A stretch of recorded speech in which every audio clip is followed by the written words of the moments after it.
আজকে 10,20,379 জন লাভার্থী তাদের গৃহ নির্মাণের যে দ্বিতীয় কিস্তি অর্থাৎ ফাইনাল কিস্তির টাকা 60,000 করে পেলেন, যার সম্পূর্ণ করলে 6,000 কোটি টাকার বেশি হয়।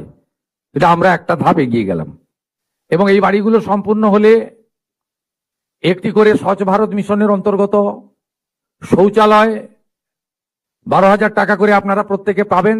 সম্পূর্ণ হয়ে গেলে এটা আপনাদের অতিরিক্ত পাওনা। বাকি যাদের জেনুইন ভেরিফিকেশন হয়ে যাবে তাদেরও অর্থ সম্মানীয় দিলীপ ঘোষের নেতৃত্বে তার দপ্তর সঠিক সময় দেবে।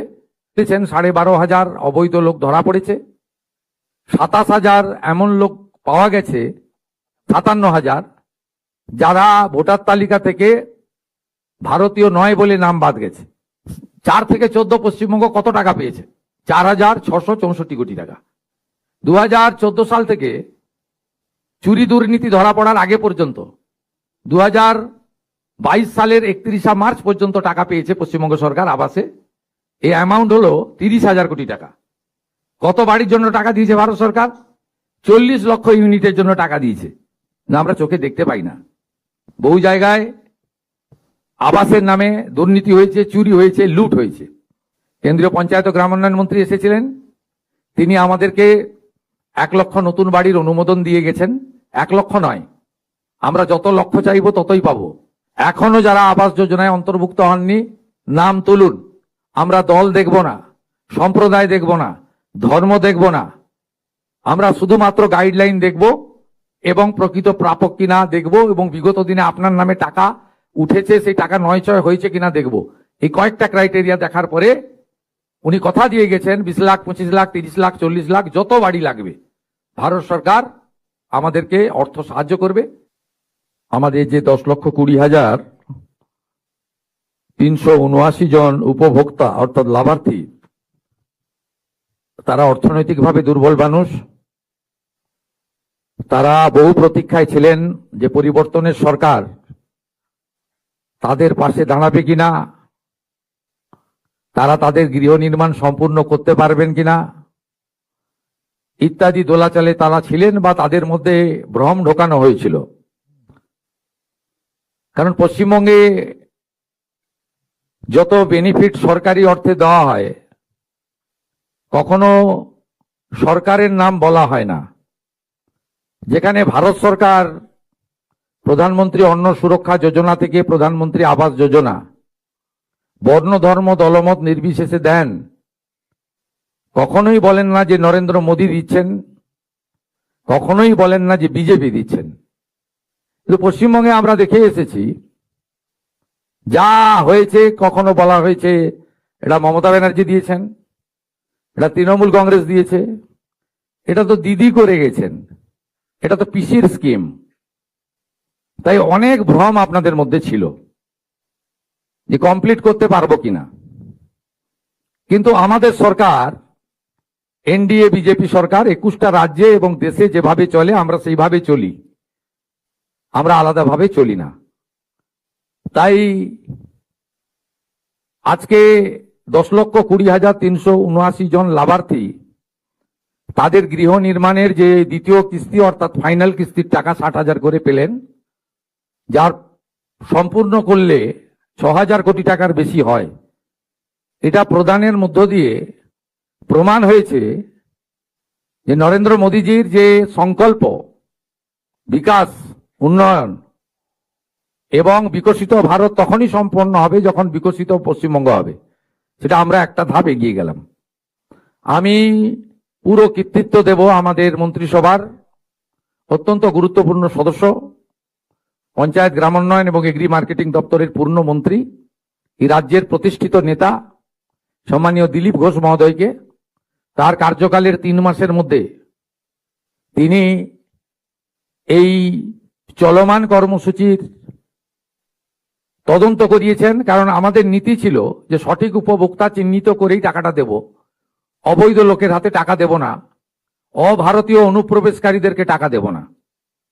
দিলীপ দা তার বক্তব্যে বলেছেন 12,500 অবৈধ লোক ধরা পড়েছে, 27,000 এমন লোক পাওয়া গেছে, 57,000 যারা ভোটার তালিকা থেকে ভারতীয় নয় বলে নাম বাদ গেছে। তাই তাকে ধন্যবাদ দেব, তার পূর্ণ টিমকে ধন্যবাদ দেব। রাষ্ট্রমন্ত্রী তরুণ শিক্ষক শান্তনু প্রামাণিক রয়েছেন, সম্মানীয় খাদ্য সমবায় দপ্তরের পূর্ণমন্ত্রী সাথী অশোক কীর্তনিয়া রয়েছেন, আমাদের মুখ্য সচিব, যিনি আমরা তো কেবল সিদ্ধান্ত করি, কার্যকর উনি এবং উনার টিম করেন, মনোজ আগরওয়াল। অর্থ সচিবকে ধন্যবাদ দেব, এসিএস প্রভাত মিশ্র। 5 লক্ষ সামথিং দেওয়ার কথা ছিল, আমি এবং দিলীপ দা অনুরোধ করলাম যে 10,20,000 ভেরিফিকেশন কমপ্লিট আপনি দিয়ে দিন। উনি একদিনের মধ্যে সিদ্ধান্ত নিয়ে বললেন যে না ঠিক আছে দেওয়া যেতে পারে, তাকে বিশেষ ধন্যবাদ। Adviser to CM senior IAS doctor Subrata Gupta আছেন এবং আমাদের পঞ্চায়েত সচিব ডক্টর উলগানাথনজি রয়েছেন, যিনি বিগত দিনে আমার সঙ্গে হলদিয়া উন্নয়ন পরিষদে কাজ করেছেন, তাকেও ধন্যবাদ, তার পুরো টিমকে ধন্যবাদ, সমস্ত উপভোক্তাকে, প্রেস মিডিয়ার বন্ধুদের ধন্যবাদ। আপনাদেরকে আমি শুধু বলবো যে এই আজকে সিমেন্ট, স্টিল, বালি ইত্যাদির যে দাম, এক্ষেত্রে আপনাদের বাড়ি সম্পূর্ণ করতে গেলে আরো নিজেদেরকে কিছু অর্থ হয়তো লাগাতে হবে, কিন্তু আমাদের মাননীয় প্রধানমন্ত্রী একটা সুযোগ করে দিয়েছেন, বিকশিত ভারত জি রামজি। এখানে এই কাজ ইতিমধ্যে শুরু হয়েছে এবং আপনারা এই ক্ষেত্রে কিছু ম্যান্ডেজ, কিছু ম্যান পাওয়ার বিকশিত ভারত জি রামজির মধ্যে থেকেও পেতে পারেন অ্যাডিশনালি।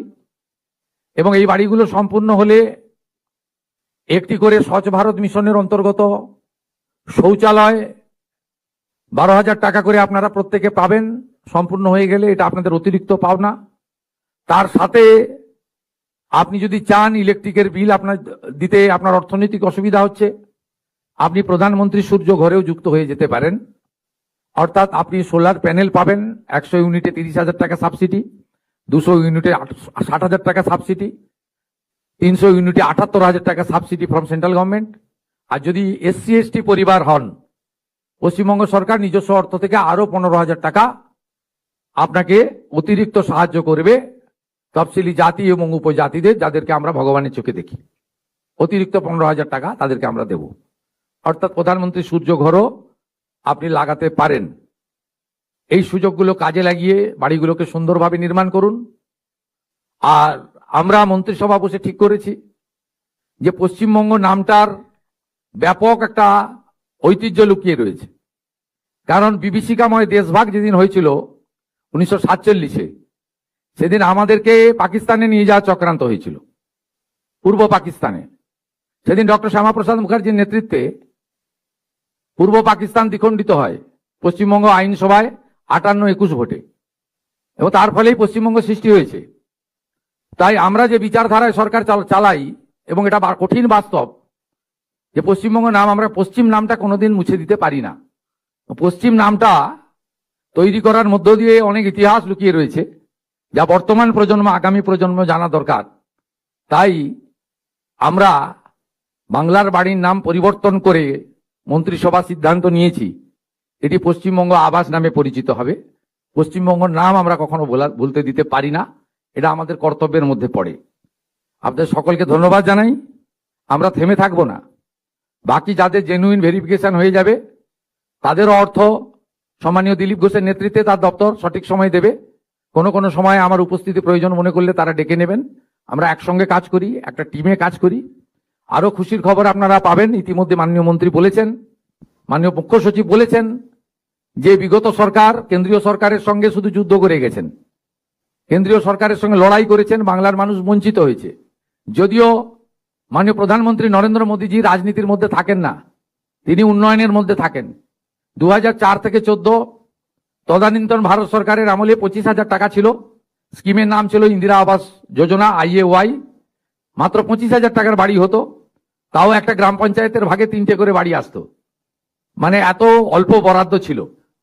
এবং 4 থেকে 14 পশ্চিমবঙ্গ কত টাকা পেয়েছে? 4,664 কোটি টাকা। 2014 সাল থেকে চুরি দুর্নীতি ধরা পড়ার আগে পর্যন্ত 2022 সালের 31 মার্চ পর্যন্ত টাকা পেয়েছে পশ্চিমবঙ্গ সরকার আবাসে। এই অ্যামাউন্ট হলো 30,000 কোটি টাকা। কত বাড়ির জন্য টাকা দিয়েছে ভারত সরকার? 40 লক্ষ ইউনিটের জন্য টাকা দিয়েছে, না আমরা চোখে দেখতে পাই না। বহু জায়গায় আবাসের নামে দুর্নীতি হয়েছে, চুরি হয়েছে, লুট হয়েছে। কিন্তু প্রধানমন্ত্রী 30,000 কোটি টাকা আবাসে দিয়েছেন, যদিও তাকে শুনতে হয়েছে বিগত সরকারের মুখ থেকে যে আমাদের বঞ্চিত করে রাখা হয়েছে, আবাস দেওয়া হয় না, ইত্যাদি ইত্যাদি, 100 দিনের কাজ দেওয়া হয় না। এই তথ্যগুলো আমার সঙ্গে, যেহেতু পশ্চিমবাংলার এই মুহূর্তে 341টি ব্লকের মানুষ যুক্ত রয়েছে, দলমত বর্ণ ধর্ম নির্বিশেষে মানুষ যুক্ত রয়েছে, প্রান্তিক মানুষরা যুক্ত রয়েছে, সব দলের লোকেরা যুক্ত রয়েছে, সব আধিকারিকরা যুক্ত রয়েছে, আপনাদের এসব তথ্য জানা দরকার রয়েছে। তাই আমি এসব সঠিক তথ্য আপনাদেরকে পরিবেশন করলাম। আপনারা শুনলে খুশি হবেন। কেন্দ্রীয় পঞ্চায়েত ও গ্রামোন্নয়ন মন্ত্রী এসেছিলেন, তিনি আমাদেরকে 1 লক্ষ নতুন বাড়ির অনুমোদন দিয়ে গেছেন। 1 লক্ষ নয়, আমরা যত লক্ষ চাইব ততই পাবো। আমাদের সার্ভের শেষ দিন ছিল 20 জুলাই। মাননীয় মন্ত্রী দিলীপ ঘোষ মহোদয় অনুরোধ করার পরে শিবরাজ সিং চৌহানজি এটা বাড়িয়ে 15ই আগস্ট পর্যন্ত টাইম দিয়েছেন। ভেরিফিকেশন লিস্টের কাজ চলছে। এখনো যারা আবাস যোজনায় অন্তর্ভুক্ত হননি, নাম তুলুন। আমরা দল দেখব না, সম্প্রদায় দেখব না, ধর্ম দেখব না, আমরা শুধুমাত্র গাইডলাইন দেখব এবং প্রকৃত প্রাপক কিনা দেখব, এবং বিগত দিনে আপনার নামে টাকা উঠেছে, সেই টাকা নয়ছয় হয়েছে কিনা দেখব। এই কয়েকটা ক্রাইটেরিয়া দেখার পরে উনি কথা দিয়ে গেছেন 20 লাখ, 25 লাখ, 30 লাখ, 40 লাখ, যত বাড়ি লাগবে ভারত সরকার আমাদেরকে অর্থ সাহায্য করবে। স্টেট শেয়ারটা দেওয়ার জন্য আমরা প্রস্তুত রয়েছি। তাই পুজোর পরে পরেই, দুর্গোৎসবের পরে পরেই দেখবেন যে আরো কয়েক লক্ষ বাড়ির প্রথম কিস্তির টাকা আমরা আরো বড় কর্মসূচির মধ্য দিয়ে করব। তাই এই অর্থে বাড়ি নির্মাণ করুন। সঙ্গে বিকশিত ভারত জিরামজির 125 দিনের কাজ, অর্থাৎ বছরে ন্যূনতম 34,500 টাকার কর্মদিবস, সেটাকে প্রপারলি ব্যবহার করুন। 12,000 টাকার শৌচালয় লাগান, সঙ্গে প্রধানমন্ত্রী সূর্যঘর যোজনার সুযোগ নিন। এইভাবে গ্রামীণ আবাস তৈরির মধ্য দিয়ে, জল জীবন মিশনের কানেকশনের মধ্য দিয়ে, প্রধানমন্ত্রী অন্ন সুরক্ষা যোজনার রেশনের সাথে সাথে দিয়ে আমরা আসুন আগামী দিনে পশ্চিমবঙ্গের গ্রামকেও নগরায়নের ছোঁয়া পৌঁছে দিই। সকলকে ধন্যবাদ জানিয়ে, আপনাদের সকলকে শুভেচ্ছা জানিয়ে, আগামী 15ই আগস্ট স্বাধীনতা দিবস, হর ঘর তেরঙ্গা, প্রত্যেকটা বাড়িতে জাতীয় পতাকা তুলবেন এবং গর্বের স্বাধীনতা দিবস পালন করবেন।